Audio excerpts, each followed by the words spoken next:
And welcome back to the show, guys. Got another exclusive interview. We got Insight into Success podcast host Paul Dodds. Welcome. Thank you very much. Good to be here with you.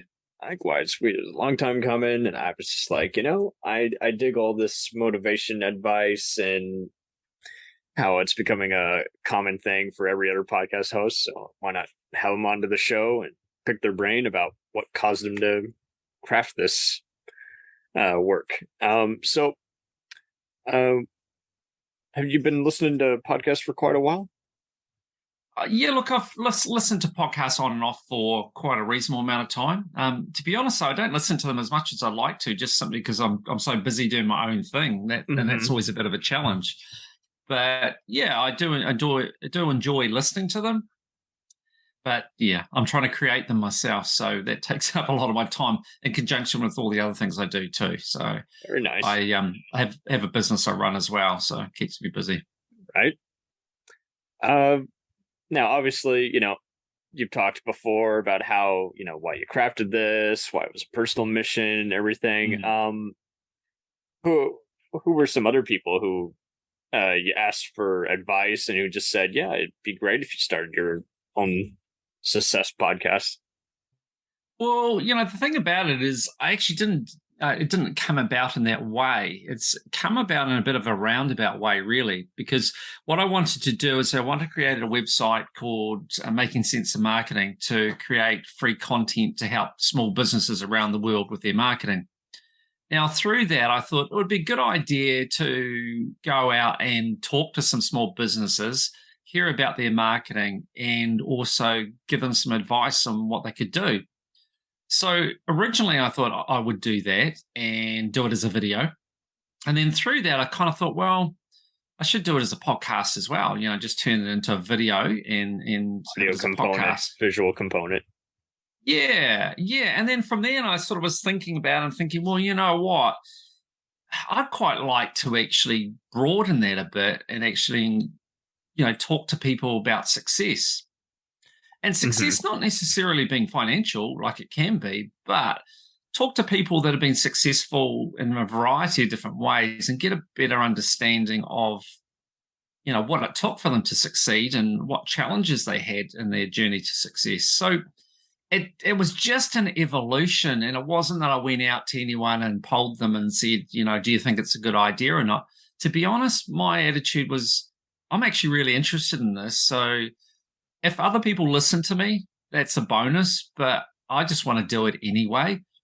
And I think, if you're going to do a podcast, I do think it's a good way to go about it because there's a lot of podcasts out there. And I think in life in general, though, if you want to be successful, one of the things you need to do is be passionate about what you're doing. So I haven't done this to make money. I haven't done it for any other reason than I like talking to people and learning from them and understanding, their journey, comparing it to my own, right, and how they've become successful and what they think it's taken to be successful. So, yeah, this is very much a personal journey for me. And if people listen, that's a bonus. But money, that's not a motivation here. It's just pure enjoyment, talking to some really interesting people and hearing about their definition for success and how they've achieved it and what challenges they've had during that process. Very excellent. I'm loving this already. So who were some of your mentors just growing up and how did you craft your own business? Yeah, that's an interesting question, that one, actually. I have to say there's no one person that's really, really stood out, but there's been different people over the years I've read books on and that have been interesting for me and I've wanted to learn more about. I think people like, one of the ones that stands out for me is Richard Branson. I remember reading his book and being really interested about him because he's a bit different. He's a bit of a rebel, doing things in different ways and so forth, and really understanding about branding with his Virgin brand. So yeah, he's someone. In New Zealand, the richest man in New Zealand, Graham Hart, he's got a very interesting story. He actually started as a tow truck driver and has ended up being worth, I think in US dollars, I think he's about 8 to 10 billion, something like that. So he's got a pretty interesting and inspiring story. And then there's just been other people along the way, that I've read about, both current and historical people. I think the Nike story is a great story too. Mm-hmm. Understanding about that. But there's no one person that I go, oh yeah, I really aspire to be like him or her for that matter. But I just enjoy hearing the stories of different people and what they've achieved. Nice. How did you go about forming your day job, your current day job? So for me, look, as a kid, I was always into kind of entrepreneurial things. So when I was young, I got into the stock market early, invested in the stock market. I kind of always looking for ways to make money. Around the 80s, 90s? Yeah, so that's in the 90s. Oh. So through, as a kid, late 80s into the 90s. So, imported cars. I got into doing a bit of car importation. I set up a toy business, a catalog business for toys in the 90s. Nice. What else did I've got into, did what we call property syndication over here, where I bought commercial properties and then syndicated them. I've run childcare facilities. I've done a whole bunch of things, and now I have an online marketing company that I run, and Stellar. I've got obviously my podcast, and I'm developing Making Sense of Marketing as well. So, look, I just like learning. I love learning. I love doing new things. I get bored easily, to be honest. So once I learn how to do something, it tends to bore me after a bit, and I want to do something else, which is good and bad. The positive, I think, is in this economy these days, I think people that have a thirst to learn, doesn't matter your background, but if you've got a thirst to learn, I think that's a good thing for succeeding. I think people that succeed are going to be people that are adaptable and will change with the times. And when I say succeed, I don't necessarily mean becoming really rich, but I mean just even in a career. Like you might start out with a law degree, for instance, but you could end up doing something totally different just because you've got the right attitude and you've got the aptitude to learn. Right. But the downside of that, though, is that you do run the risk of not developing a really in-depth knowledge in a particular field and becoming a specialist. And that can count against you too. And to just give you some perspective, my background at university, I got an honours degree in economics. And, part of that was, researching and contemplating, specialization versus diversity, diversification and the arguments for both. And it's certainly got real world applications in terms of an individual in your career. So I think one of the things I have to watch is I don't end up as a massive generalist that knows a lot of things, but just a lot of a little on lots of different things. Yes. That's the challenge, is at some point kind of just beating down and going deep, I think. But certainly having a willingness and an enjoyment of learning new things, I think is a good thing. So you brought up some really relevant material there, just how so many fall victim to wanting to kind of just let the restrictions determine their career or not grow as a person, let alone as a business guru. So what university was it again? I didn't catch that one part.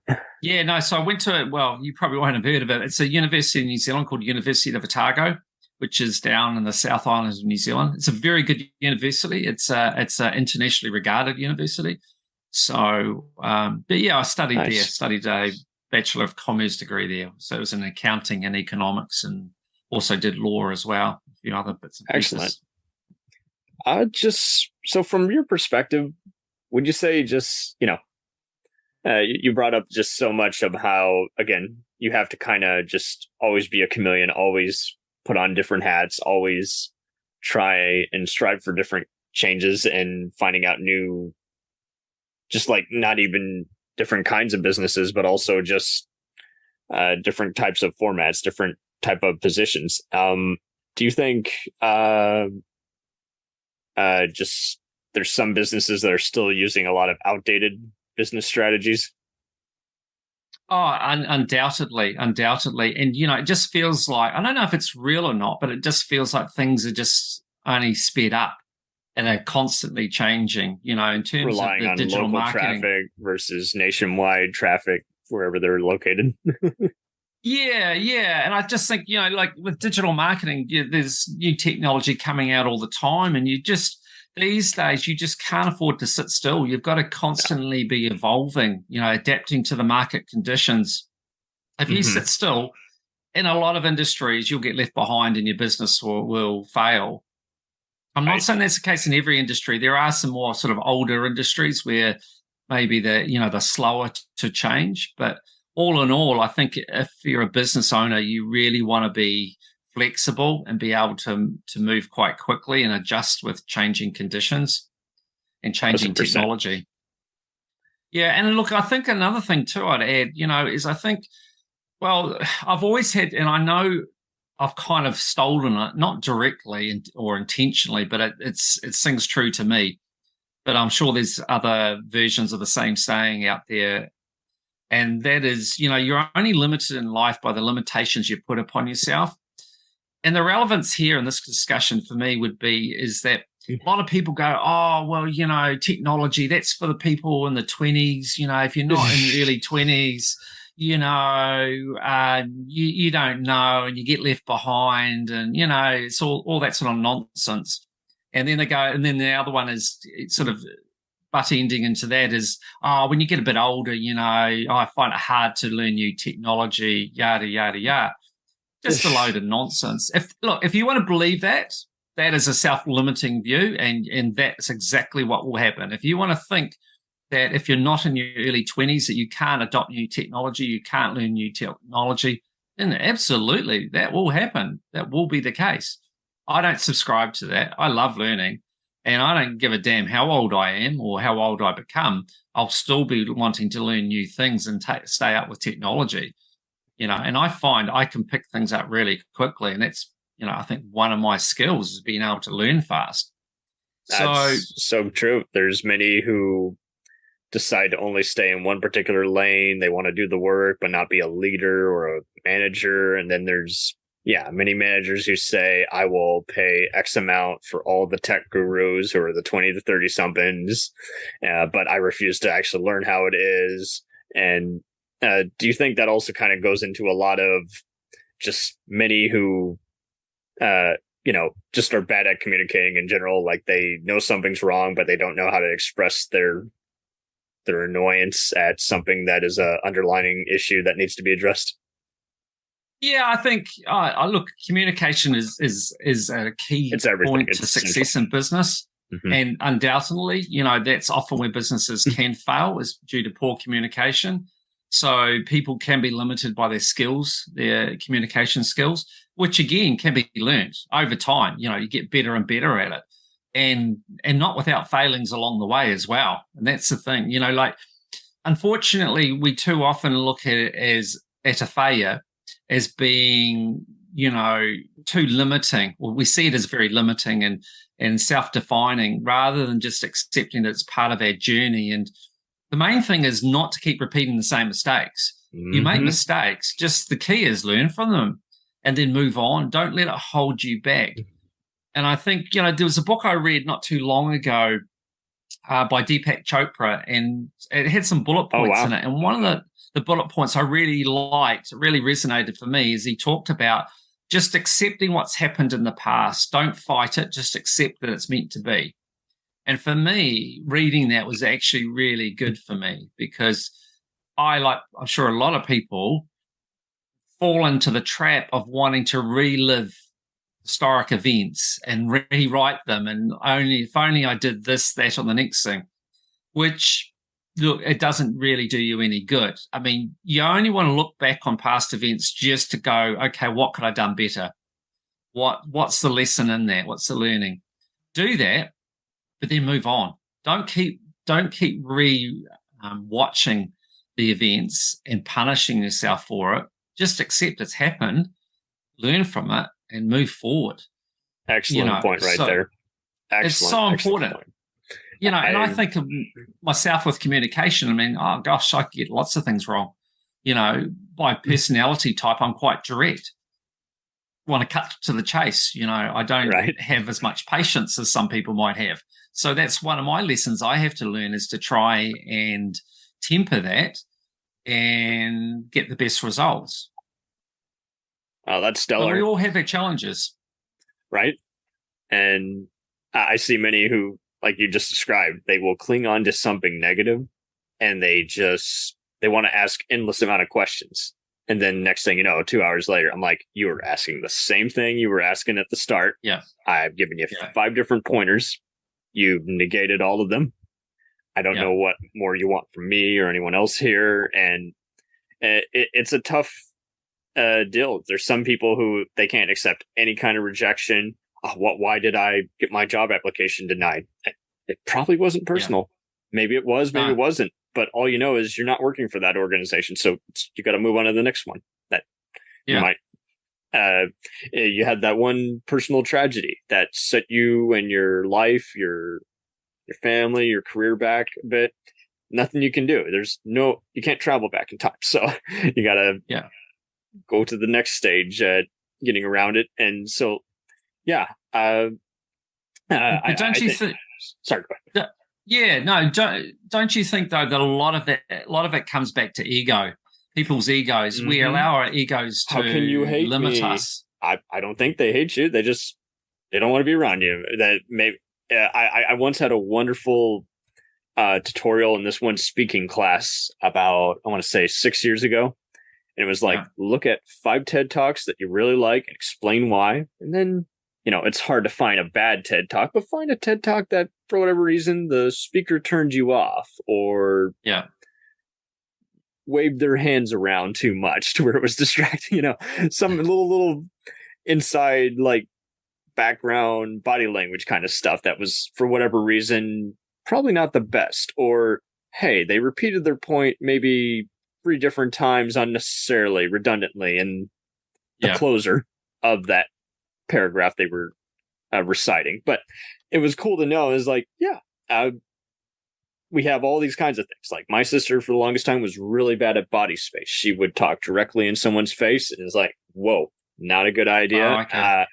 I was the worst at kind of reacting to everything instantly without knowing the full scoop of what was happening. Is like, no, stop, listen. Then don't even necessarily react. Just think of what you're going to say and then say it, and however you want to assess everything, you got to do it. Like you say, you got to do something differently in addition to learning different material. It can't be the same formula every time. It can't go on autopilot. No. So you've done marketing for various peers. Which marketing campaign would you say you were the proudest of? Where you're just like, hey, because you started in the 90s, so before we had Zoom, we were doing over the phone calls and other Well, for me, in terms of in terms of doing marketing in the sense that I am now, as in having an agency, that has only been in the last 7 years that I've done that. So in the 90s, I was doing other stuff. So a mix of commercial stuff, as in property syndications. I also did a bit of traveling and worked in merchant banking in London for a while. So I did a variety of things, but doing the actual marketing, I didn't get into until the last 6 or 7 years. And to be honest, I didn't study marketing at university either. I went to a couple of lectures, and to be honest, I just felt like it was pretty much common sense, a lot of it, and I didn't feel I was going to learn a lot by going to and studying marketing at university. So I chose not to do it. And I think, and I'm not saying I was right, but that's how I felt. But, the one thing I would say about marketing, especially these days, like the technology side of it's constantly changing. So, if you say did a degree and then came in 10 years later, the principles of marketing, what is a brand, all that sort of stuff still applies. But in terms of the execution, the technology, it's dramatically changed and will continue to change. So, so in terms of, to answer your question, I've really only been doing this sort of stuff for the last, 7 years. So the thing that I enjoy the most is when I get involved with a client and coming up with ideas. new concepts, new things to help them with their business. That's probably the thing I enjoy the most. So I wouldn't point to a particular campaign as such. I'd probably just talk about different businesses. Like at the moment, we've got a situation with a client that has shipping containers. And it's a very generic product.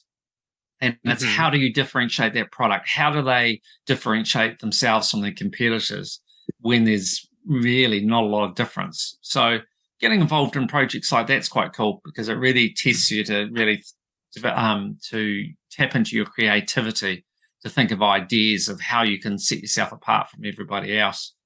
So those are the sort of things I'd say I definitely enjoy the most with marketing.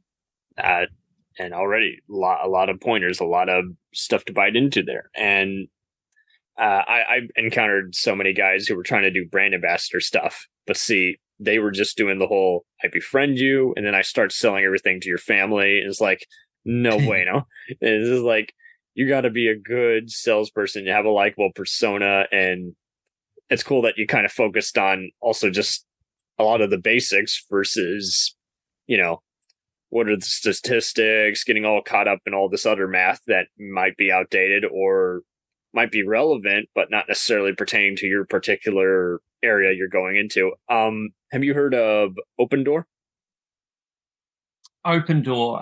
It's this house market selling thing. I think it's based in Canada, but it's all throughout the United States here. And they're basically like the Uber of house selling. You were mentioning some realtor stuff. It seems interesting how the house markets are all basically doing the whole sell your house, get your money instantly. But it's also a question of how are they liquidating any of these sales, let alone selling off the so-called properties, when you clearly got to either sell it as it is and look for homeowners who are forgiving and want to do this long time fix up, or they got to fix it up because the house is just not going to sell. It's awful. It smells awful. It has, infestation or rotted wood, Yeah. Oh, okay. So that's they sort of an agency. So that's why I bring them up. Right. So are they sort of like an agency that goes around looking for property investors and selling them properties that need done up and pitch them on the basis of kind of you're going to make this capital gain by and adding little home tours that you can go at any time as you want, and we have to make sure there's no squatters. We also have to, there's little security devices that are way more sensitive than they need to be. Right. Oh wow. Yeah. No, I think I've heard about them or something similar, but they're not here in New Zealand. They probably couldn't figure out any of the other national markets because it barely works where it works. I don't know. And then, it makes you wonder how some of these corporations even get that big as they appear to be when they're marketed, let alone. Yeah. And that's a good question. And the question, insofar as, are they actually as big as they make out to be? Or again, is that just part of their marketing? It's most of their budget perception. Just on the ads, but they're really not maybe making all that much business. Yeah. Is that the case? Or in fact, are they really quite big? And they've done that again by, creating a perception that's bigger than the reality. And therefore they've got a lot of people involved thinking they're going to make a lot of money. and here's the reality. If you want to make a lot of money in the world, you just appeal to human weaknesses, and a classic couple of weaknesses that we as humans have. One is people want to get rich, but they don't want to put in the effort. So if you want to present something to them that makes it seem like they're going to make a lot of money without doing much, you can do well. Right. And then the other classic one is people are typically lazy when it comes to their own physical fitness. People, the whole thing about wanting to look great, have a six-pack. Again, it's the same old thing. Keep tossing out some new product that's supposedly going to give you a six-pack in 3 months with only 5 minutes a day. You'll make a lot of money because there's still a lot of people out there that want to believe. They don't want to do the effort. They don't want to, apply themselves. They love the whole only a month. I'm down. What do I got to do? Penny for a pound. So the human frailties, they take advantage of human frailties and make a lot of money. So That's still the case, and no, probably will always be the case, to be honest. Totally. There's sex in advertising. There's all kinds of just ridiculous trends that will always be there just because they're easy. Yeah. It's just catering to human nature and some of the weaknesses in human nature. So, yeah. And now some of the terminology has changed where it's like, I forget which exact ones, but it's like there were these free initials. Is like there's ads that will only play on the internet and which will only play on the TV, and then there's both. Have you noticed any kind of just trends where it just seems like more and more people, because they're going digital, are just seeing more ads on the internet versus radio or TV? Yeah, I think I heard that. They called. There's no denying Netflix. All exposure is good, but yeah. Yeah, I hear like Netflix is going to roll out having ads on their platform. Oh yeah. The thing with it is that and Facebook, they're moving more and more to show more ads. Instagram, more and more ads on it. Mm-hmm. Google, progressively on the front page of a Google search, they have tweaked the ads there so they're more prominent. All these platforms are obviously, pushing more and more to have ads because that's where they make their revenue. The thing with that, though, is there potentially come a point where people actually start to push back and have had enough and get tired of what they're doing, So like I know with Instagram at the moment, one of my team has been talking about that lately. They're on Instagram all the time for us and how they're seeing the feeds changing and becoming more and more ads. Right. And it'll just get to a point that what will happen is the users of the platform will start to move somewhere else because they'll get fed up that they're not getting the same traction they could get before. And it's becoming more and more about money. And you can see it like Facebook and Google, they are so powerful and everything for them is focused on money and to the detriment of the consumers. Yeah. And it's got to be a day of reckoning for that at some point. When people will go elsewhere, particularly as maybe other platforms come up, become alternatives. But yeah, it's not a long-term strategy. It will have its day where they will be held accountable. Like Google, for instance, you can go put fake reviews about people up on Google, and Google doesn't really give a damn. They don't give a damn because for them to police that properly would take them a lot of time and money. And they don't want to spend that, so they just let it roll. So there's very little accountability there. Yeah, you try and make a complaint about Google and see how far you can get with that. And Facebook's not dissimilar, They too, you can tell them they did a bad job. They don't want to hear your problems. You're not going to get a follow-up email. It's too big a corporation. Yeah, so I think yes, ads are becoming more and more prevalent online. But there's going to get a point, I'm sure, where, there's going to be some bite back on that, I think. Right. So if you had to break it down for all the self-consulting guys and other types who essentially plan on working for themselves, let's say they're ready to make the plunge, make many sacrifices just to get to where they're going to go, whatever their profession. So they got to be in the right state of mind and everything. What's one key factor, if not that, then at least free, that you think you would just say everyone needs to have this besides, patience, speaking, confidence? What's the main thing you got to be focusing on? Look, I think the number one thing would be to be passionate about what you're doing, to really enjoy what you're doing. If you really enjoy what you're doing, then you'll be able to put up with a lot and you won't quit.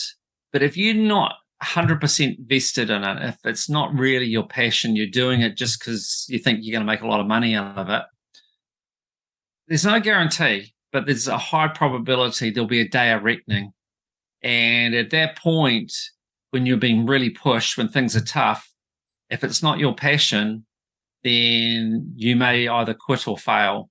Mm-hmm. So I think if you're passionate about what you're doing, then in those tough circumstances, and they do come, anyone that thinks that business it's just like this easy thing is deluded. Mhm. Business is challenging, and it will continue to be challenging. Unfortunately, the media often sugarcoats it and omits all the hard stuff and just talks about the success and not all the failures and the difficulties involved. But if you're passionate, you're in a much, much better position to cope with any of those challenges and get through it. Find a way through no matter what.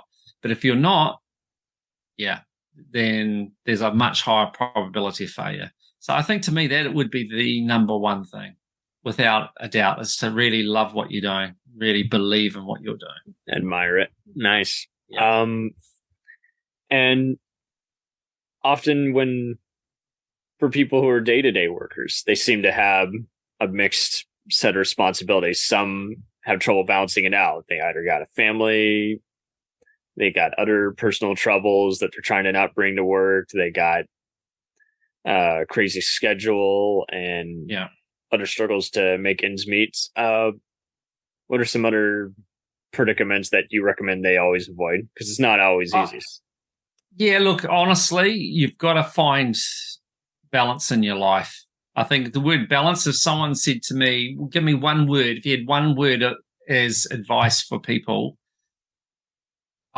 just day-to-day people, and that would be balance. Find balance in your life. Right. We only get one shot at this.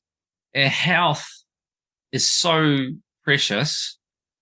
If we don't find balance in our lives, then we run the risk of compromising our health or putting our health at jeopardy.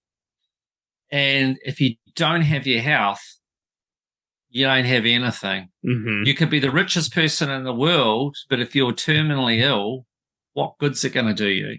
Mm-hmm. Yeah, I mean, obviously, if you're rich and you need medical treatment, you're in a better position to get it, sure. But, money in itself doesn't buy you everything. And your health is something that you need to value as a precious commodity that needs protected. And that means you've got to find balance. Because if you don't, if you're out of balance for too long, then the risk is that it'll catch up on you in the form of, ill health of some description. So, look, and the other thing too, in conjunction with that, is being happy, finding happiness. Now, we too often put preconditions on being happy. We'll say, okay, I'll be happy when I've made $1 million. I'll be happy when I get the promotion. I'll be happy when this happens. No, be happy now. Be happy today. Choose to be happy. It's your choice whether you're happy or not. You need to choose to be happy today. And that can be difficult. I've been through some really difficult times. And I remember, going through a time where I didn't know how I was going to get through the day. There's business issues, and I didn't know how I was going to get through the day. And this went on for a long time. And one of the things that got me through the day is I'd find one thing to focus on that would make me happy. And it could be just simply hearing the birds singing, the sun is out, being grateful for that, simple things like that. But you've got to try and take control of your happiness and don't put all these barriers in place preventing you from being happy. Mm-hmm. So you don't need to be rich to be happy. It's your choice if you want to be happy or not. 1,000%. Definitely there'll be days when to be happy will be a lot more challenging than others. Believe me, I've been there. I've had that for sure. But for your own mental well-being, it's important that you still see the positive. Like I said, I won't get into it, but I've been through some pretty dark stuff. And other people are like, I can't believe how you managed to get through that. How did you survive? And I never actually went on medication. I didn't go and see anyone. I think mentally I'm tough. I definitely do that. I've been tested enough to prove that. But part of it is just going, right, today I'm going to find something positive to focus on. I know there's a lot of negative stuff happening around me, and I know that if I focus on it, I'm going to drown in it. But I'm just going to find something that's positive and just hold on to that and think about that as much as possible and drown out the negative. And that is tough. It is tough. I'm not saying it's not. I've been there, done that. I've got the T-shirt, but you've got to do it. And I think that's probably one of the secrets for how I've managed to get through what I have, is by having that sort of attitude. Nothing positive comes from a negative. You know, right. You've got to be positive if you want positive outcomes. Not at all.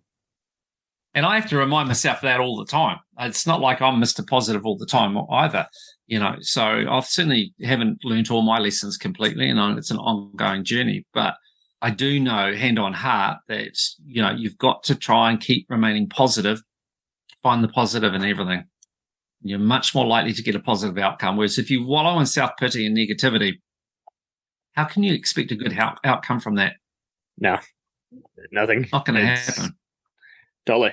We see many who will do like 2 to 3 different jobs and do a power nap, and then they just finally break. They come into work late. Oh, you're fired. Yeah. You've been tardy 5 times. And there's so many who like to go on a day-to-day grind.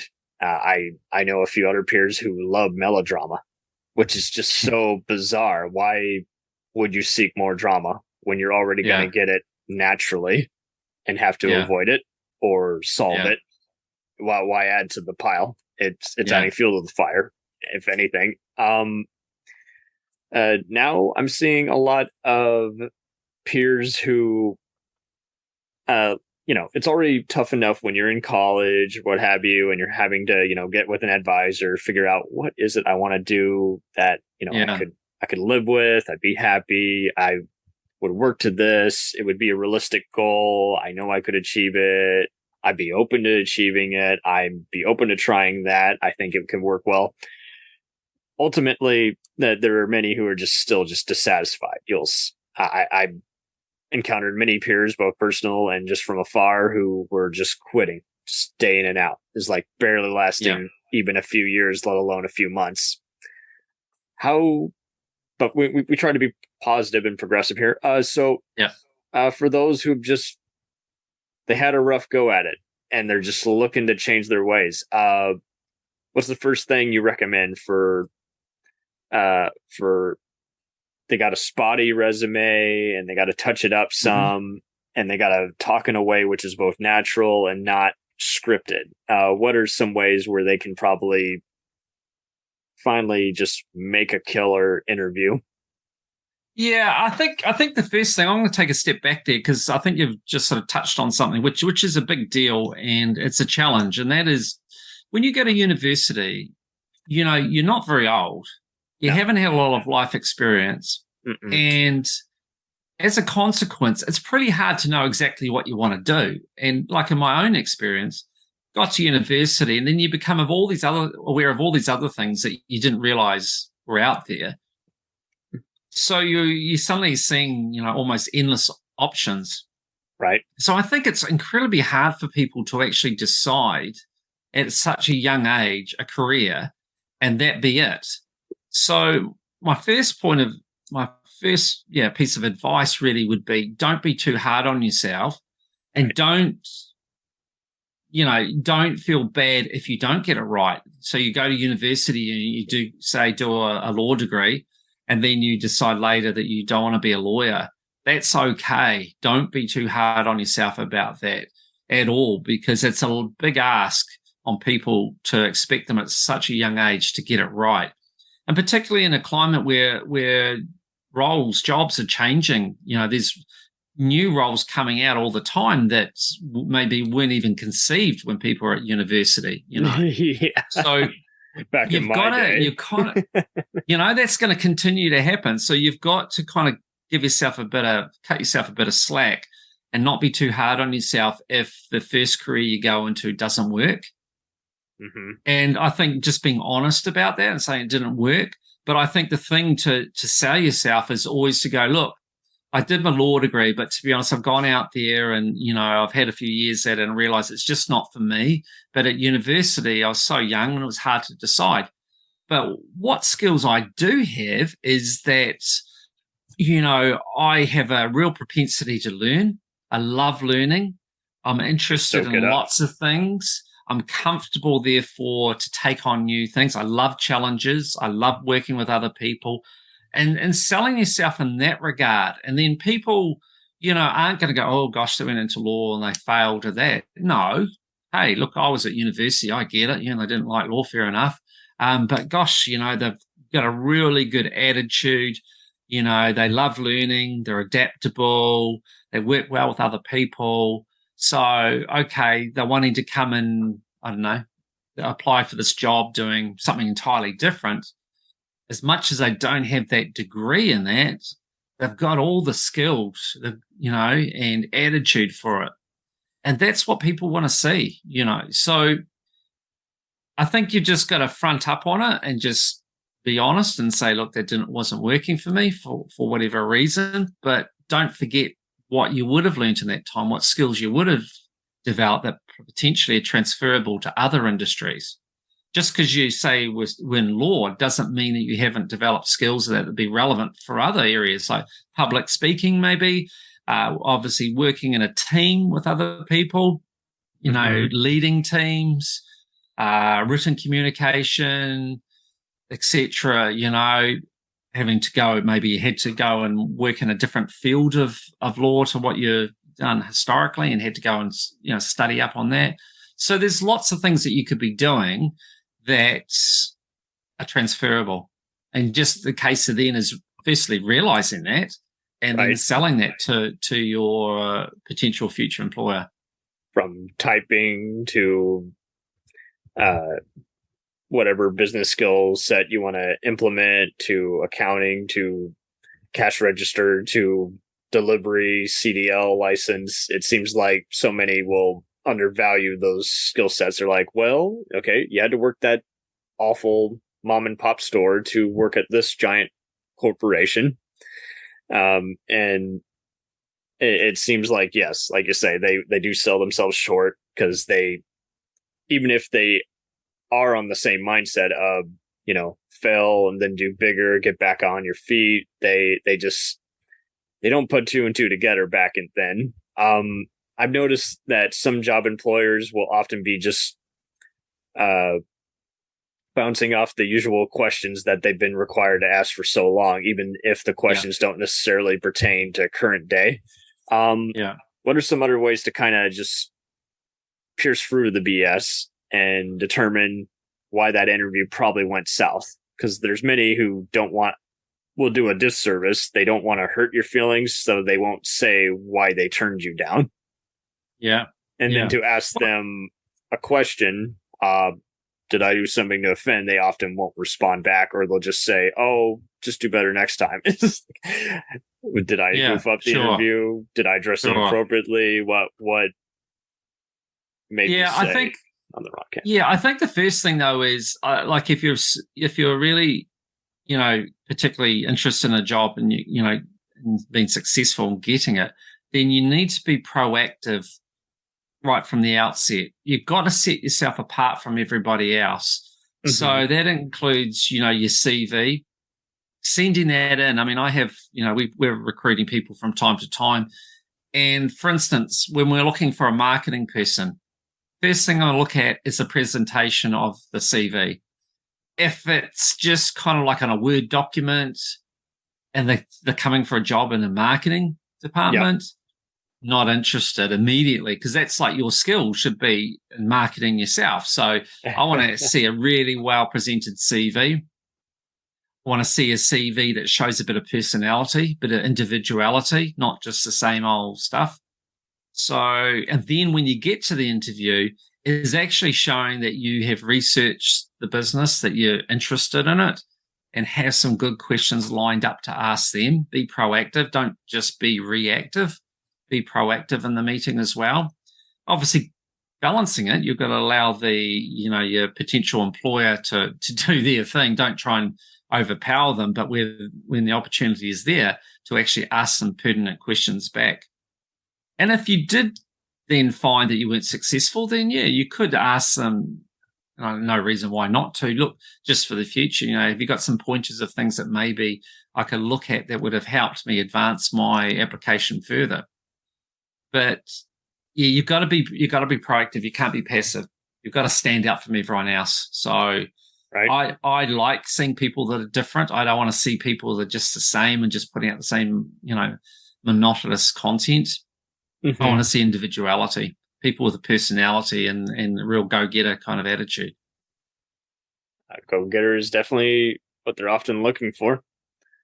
But it's also, though, but it's also, you want a go-getter, but someone that's got the right attitudes. Depends on the business. I wouldn't want someone who's a go-getter but is prepared, but that means they're prepared to stand over everybody and break all the rules and disrespect everyone else just for their own self-end.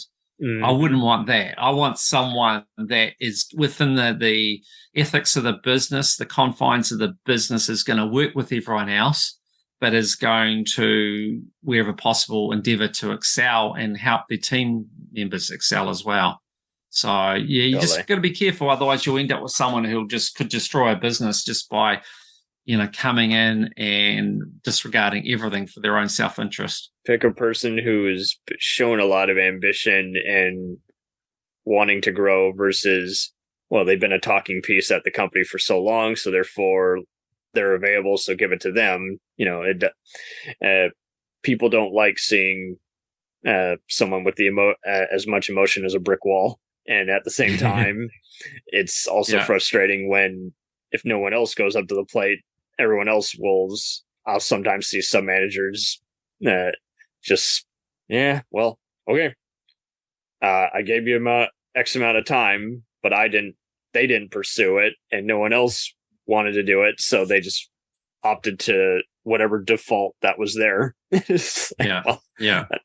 You pretty much just did a disservice, and everyone else said, screw it, I'm out. Do you think? Yeah, it's not easy managing staff. It's actually really challenging managing staff and trying to get the best out of everybody and keeping the environment harmonious and productive. It can be quite challenging at times. What do you recommend also doing if someone ends up at a job where there isn't any opportunity, however it's set up? You pretty much have to apply to a different position or you just move out because for whatever reason, it's just harder to get a raise. It's harder to get a promotion. Yeah. Some companies will put up a lot of fail safes before you can finally get whatever opportunity do. Because again, it goes back to patient, but let's just say someone has actually spelled it out and done some extensive research into the company and trends and just realized, wow, maybe 1 in 20 people every year got one promotion. This is bad. What do I do if I'm seeking that? Yeah, well, I think the reality is that, if you do want to get ahead, you want to be constantly challenging yourself. And if you get to a point where you're not able to challenge yourself any further in the business and there's a roadblock for whatever reason that's, inhibiting your ability to go further in that business, then I think realistically you then have to start looking further afield and take your skills somewhere else. All right. It's good to be loyal to a point and definitely, some businesses will really reward you and appreciate loyalty. But at some point, if, you hit that roadblock, then unless you're not very ambitious, then you are going to have to look elsewhere. And sometimes it's those changing of companies where you can really get the biggest jumps in terms of your personal growth. So, You've got to be open-minded to that as well. Totally. One final pointer before I'll let you go. How do you recommend dealing with just unprofessionalism in the workplace? Let's say your boss is, cheating people of their time. There's unneeded work politics, and you just found this great job, but you got to deal with some corporate bully or some other conflict of interest that's eating up your time, and you've earned it fair and square, but it's getting to that point. Do I quit? Do I relocate? Because you're nothing in life can prep you for just a roadblock that is way too confrontational, and someone comes at you with a bogus lawsuit, or someone fires you even though you did your job and you reported something wrong in the workplace. What do you do then? Yeah, well, I mean, look, you've touched on a few different scenarios there, so I'm trying really to. It's not easy. I asked myself yeah, what I would have done differently. yeah, well, it's difficult depending on the nature of the circumstances. I mean, if you've got a problem at work and you obviously at this point haven't been fired, then my attitude would be to try and go to the relevant person and just be upfront and just whatever the issue is and go through that issue. If they're You don't want to go to receptive to it. HR and you're afraid your manager just is going to elongate it, not deal with it, or fire everyone. So what do you do? Look, but at the end of the day, if you're feeling that things are so bad that you're just not going to make any progress on it, then the best thing to do is take control of the situation and leave, go somewhere else, find somewhere with a better culture, more in keeping with you. Because that's what it is too. Whatever the issue is, often it interrupts the workflow. You're like, okay. Yeah, and it's just, you can waste so much time and mental energy and emotional energy on trying to deal with something where realistically you just might not be able to deal with it, and in which case you're better off to go somewhere else. I mean, I don't like people that focus on politics. I just believe in just do your job well, just focus on doing your job well. And if you're in the right environment, then you should get rewarded for that. If you're in the wrong environment, then it's the people that are playing the politics will get rewarded and you, the hard work, it doesn't. If that be the case, then you're best just to get out and try and find somewhere that's more in keeping with you. Right. And take control of it rather than hanging around. Next minute you get fired because you're caught in the crossfire for whatever reason. And then you've got to deal with that in your next employment application, explaining your side of the story about why you got fired. Right. So try and keep in control of the situation. If the signs are there, that aren't good, then get out, take control and get out before you get pushed out. 1,000%. Okay, well, this has been very lively and very engaging. So where, everyone can find you on Linktree and most of the other applications. What other stuff would you like to promote for insights into success? So I would love people to come to the website and listen to the podcast, which they can see, either listen or watch it on our website, which is just www.isintosuccess.com. You can also find me on a podcast on all the major channels, so Apple Podcasts, Spotify, It's on Podbean, Spotify. Yeah. Sorry? You're on Podbean and Spotify and many more. Yeah. Also, we've got Making Sense of Marketing, which is at msofmarketing.com, where you can get lots of free marketing content. And then, as you said, we're on Instagram, LinkedIn, TikTok, etc. So, and YouTube, of course, we've got a YouTube channel. So any of those, it's all free content. It's all about hopefully helping to educate people, whether it be on marketing or giving people tips on what they might need to do to succeed by hearing from others that have been through that journey and their challenges and their successes. So, it's all free, all there to help. So I hope it's a benefit for people. Absolutely. I love some of the recent guests you've had on. Yeah, it's super cool. I get to meet some amazing people, and I feel very blessed just to meet these people and be able to have a chat to them. So it's a lot of fun. It's not just, I'm promoting and getting on every show. It's like, no, you're looking for some guys who do want to make a moment of their time, Yeah. Yeah. And some amazing content. They share some amazing stuff too. So it's been really, really good. And even for me, definitely for me, it's inspiring and motivating for me to hear about other people. And, you hear about some of their troubles and then you think, oh, well, what I've gone through is not so bad after all, so you put it into perspective and, small world. we need that at times because we can often get ourselves out of kilter and think our issues are bigger than anybody else's, when in reality, they probably aren't. You could think you're an exception, even if you don't have too big a head. You just think, oh, no one's ever gone the pain and suffering I've gone through. I'm like, well, they haven't, but they've gone from something way worse. So again, got yourself lucky and blessed. Yeah, exactly. So no, it's all good. But no, thank you, Cam. It's been good to talk to you, and a real pleasure and to have this opportunity. So thank you. 1,000%. We try our best to just get any kind of interview. It's not just entertainment based or whoever's a big social media influencer. We do legit want to have just a cool conversation on how someone decided to craft their own deal. instead of just, well, I mean, everyone's talking to him on Twitter. Let's talk to him. It's like, no, let's actually, you got exactly what I discovered I was going to probably get. Is just a really, I mean, they call you Insight for a reason. You want some closure. You want some detail, as well as just afterthoughts that you can kind of cling on to long after you've stopped listening. And that's essential with any discussion. Yeah, for sure. All right. Well, thank you very much. It's been awesome. Thank you for an hour of your time. This was a long time coming, and I'm glad we got to do it. Oh, it was well worth it. So thanks very much. Anytime. We'll return after these messages. Do you ever find yourself thinking about who would win in a fight between Goku and Superman? Hi, I'm James Gavsey, and on the Who Would Win show, me and my co-host Ray ignore anything important happening in the outside world and debate fictional battles between characters from comics, movies, and video games. We got a new show every week, and almost always am I the winner. Yeah, not true, Ray. In the past, we've discussed such matches as Captain America versus Darth Vader, Solid Snake versus the Iron Giant, classic matchups like RoboCop versus Terminator, and even the Muppets versus Sesame Street. That one was crazy. So if you're a fan of geek culture and love a spirited debate, check out the Who Would Win show wherever you get your podcasts, or check us out at whowouldwinshow.com.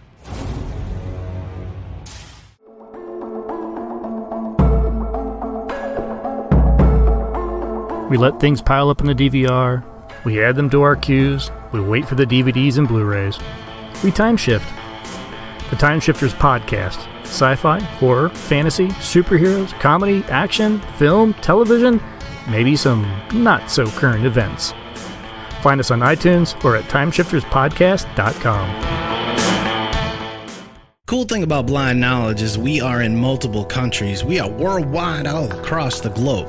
We are in the US, we are in the UK, we are in Canada, Germany, India, Japan. We're in Australia, y'all.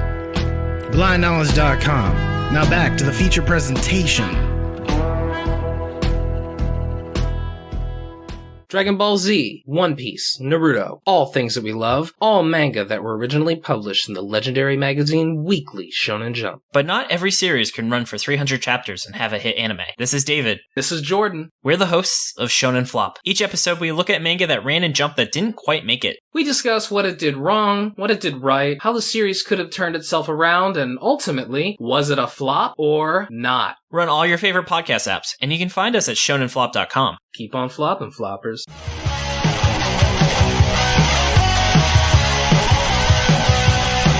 Follow us on the web on Facebook, Twitter, and Instagram. The podcast is available on Podbean, Spotify, iHeartRadio, Anchor, Apple, and anywhere else podcasts are available. Feel free to review our show and leave comments on any of those sites. Thanks a million for listening. It's a jacked up review show.